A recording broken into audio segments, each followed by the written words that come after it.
দেশের স্বর্ণবাজারে আবারও দর বৃদ্ধির ধাক্কা লেগেছে। আন্তর্জাতিক বাজারে খাঁটি স্বর্ণের মূল্য বাড়ার প্রভাব পড়েছে স্থানীয় বাজারেও। এর ফলে স্বর্ণের দাম পুনরায় সমন্বয় করছে বাংলাদেশ জুয়েলার্স অ্যাসোসিয়েশন বাজুস। নতুন দামে ভরিতে ১,৬৮০ টাকা বাড়িয়ে ২২ ক্যারেট স্বর্ণের মূল্য নির্ধারণ করা হয়েছে ২,০১,৭৭৬ টাকা। রাতে বাজুসের এক বিজ্ঞপ্তিতে ৩ নভেম্বর থেকে এই দাম সারা দেশে কার্যকর করা হবে।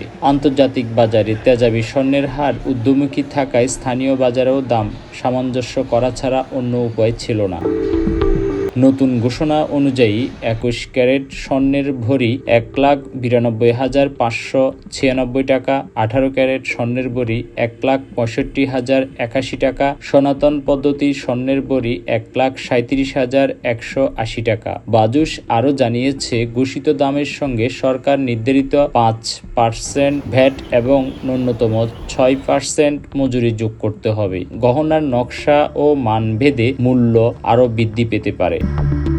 এর আগে ৩০ অক্টোবর ভরিতে ২,৬১৩ টাকা কমানো হয়েছিল, ফলে ২২ ক্যারেট স্বর্ণের দাম নেমে এসেছিল ২,৯৬,০০০ টাকা। তবে মাত্র ২ দিন পর আবার দাম বাড়ল স্বর্ণের।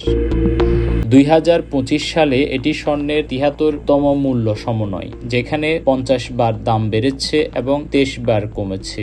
গত বছর মোট ৬২ বার দাম সমন্বয় হয়েছিল, তার মধ্যে ৩৫ বার ছিল মূল্যবৃদ্ধি।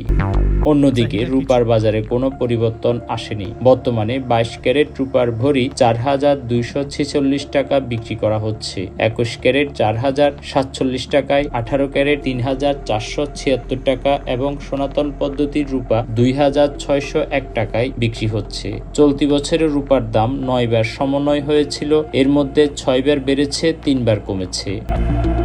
Desk report, news desk.